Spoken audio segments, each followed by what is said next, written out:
Hi again. In this video, I'm going to talk about the PTO allocation tab, and we have few things to talk about here, and I hope to keep it short, uh, because the last one was 10 minutes longer. It was a small section, and I make it quite long. So PTO allocation, we have to talk here about the highlight option, about the maximum days to roll over because the tracker has the rollover settings, the daily working hours, and how you allocate days for every employee based on every year in the range, and what you should take care of. So first time is first. We have the employee. When we open this setup, all the employee recorded in the settings tab will be automatically triggered and shown here. Once you have recorded your employee, you have to record your employee and set up your system years range. So you will record here 2024, and the system will automatically fill in down for the next 6 years. So if I'm going to 2025, the system will automatically record 2026, 2027 up to 2031, 7 year for the entire range. So going back to 2024, because here I have more dummy data recorded for this year range, uh, we will go into the PTO allocation tab. The employee will be visible in this side. You will have to set up the maximum days to roll over for every employee. If you have a different number of days to roll over for every employee, you can do that, or if not, you can record the same amount of days. The next column is about daily working hours. That means that if all your employees are working 8 hours per day, you can record 8 hours for every employee. If you have some with 4 hours, meaning that is a part-time employee, or 6 hours, you can update this for every employee. You don't have to worry that this is a part-time employee, or this one is a full-time employee, because the system will see that and it will calculate everything based on the number of hours worked by every employee that you record here. So taking this in consideration, you can track full-time employee, partial time of employee, part-time employee, and so on. The further reference year, the system will recognize the current year we are in right now. Okay, this is useful for the system to recognize for every employee the dates range they are in. This is most useful for the other two types of settings I have for the system, meaning fiscal year and anniversary year.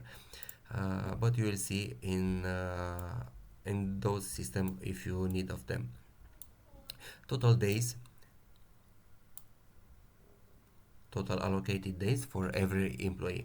Where this is coming, you see that we have 2024, 2025, 2026, 27, and so on up to 2030. When you set up for 2024, you have the option to add or subtract any amount of days. You have the option to add rollover days, remains day from the preview year, and you have the option to allocate the leave days for the current year, for the 2024 year. So if you have Jessica Smith is having 24 days yearly, you allocate 24 days for Jessica Smith for 2024. She's having 8 days to roll over from the previous year, and in case I don't know, you want to offer Jessica Smith 2 extra days above the yearly allocated, you have the option to allocate here 2 extra days. In case you need to subtract, because this column is add or subtract, in case that something happened and you need to subtract 2 days from her regular number amount of days, you have the option to subtract 2 days, so -2, and we have now 30 instead of 34. Okay, so Jessica Smith is having 24 days, and if she's not having any day to roll over, we will not record anything in here. If Jessica doesn't have any penalties regarding the allocated days, we will not record anything. But in case she deserves one extra day, maybe on the anniversary, or and maybe on any other occasion, you have the option to add it here, 1, 2, 3, or 4, or how many days does she want, and it's adding on top of her regular 2024 days allocated for 2024 year. Okay, and everything you record here is valid only for 2024. Okay, next year you have the same option. Okay, you allocate her 24 days, and in case she's remaining some days, as you see here, unused days from preview year, because I have dummy data in 2024 and she consumed already 15 days and is remaining 6 day and 6.69 days. Why 6.69? Because don't forget, in the preview video I explained you how partial time off tracker is working. She had Jessica Smith, she had 15 hours of partial time off, I think.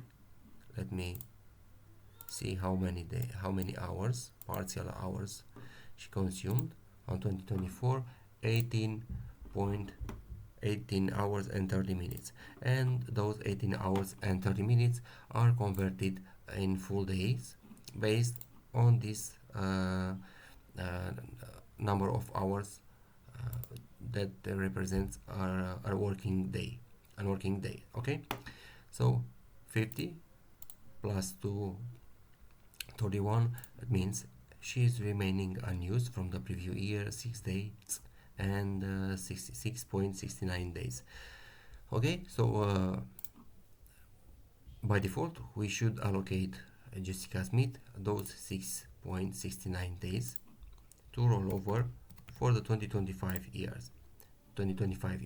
The system is rounding this, and we end up having 31 days.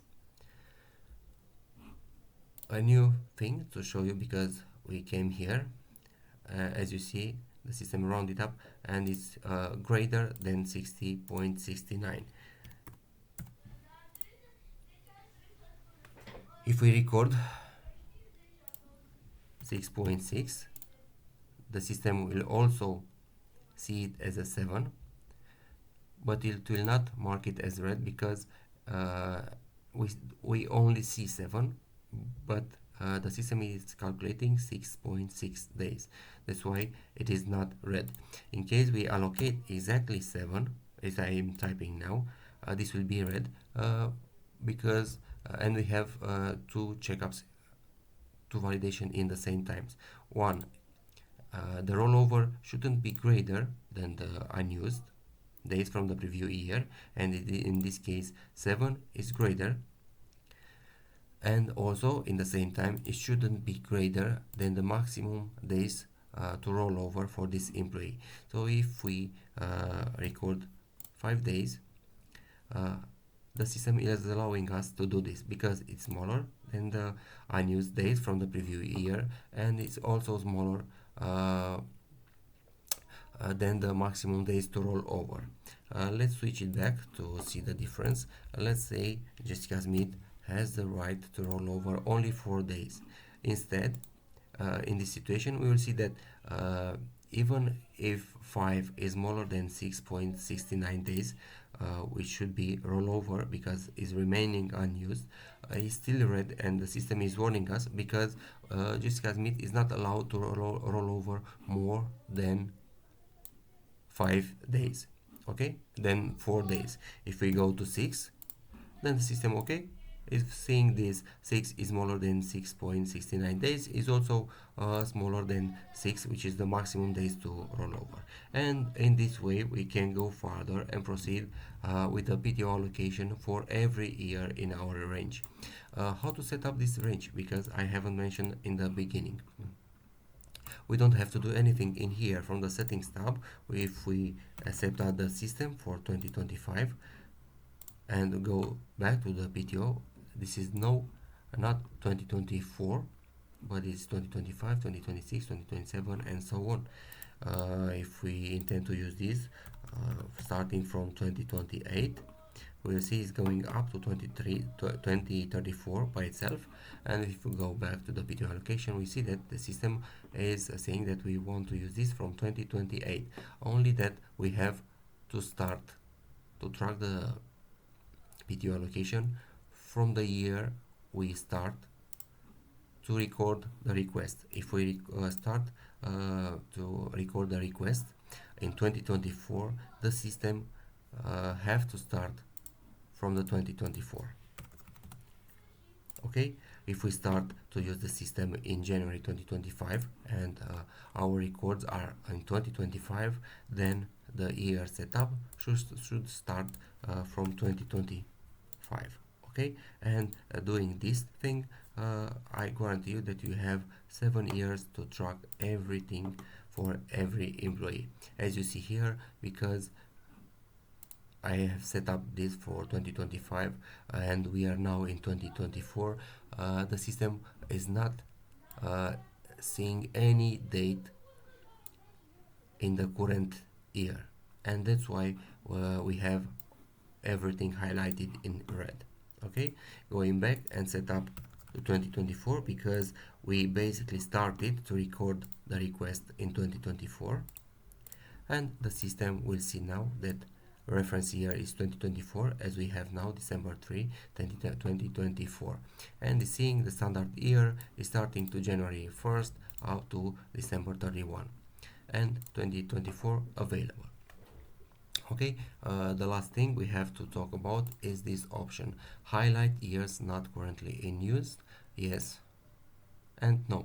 If we set up no, all the highlights will disappear and we will see everything regularly, but this is very confusing because we want all the time to be focused on the year we currently are right now. Okay, next year this option will be regular, will not be highlighted, but all the other years will be highlighted and so on. So if we select yes, the system will see that we now are in 2024 and will highlight in red all the other years to not get disturbed by this data, and we are focused only on this 2024 we are currently in on January 2025. Like I said, if we have this activated, 2024 will be highlighted in red as this is, 2025 will not be highlighted as we will see it as this 2024 currently is, and everything else will be highlighted in red. So this is a very good option to keep you focused on the current year and to allocate days, especially for the year you need, and to not allocate by mistake in some other year. I hope this is clear, and if you have any other questions or suggestions, please let us know. Thank you. See you in the next video where we will talk about the latest update on the dashboard. Thank you.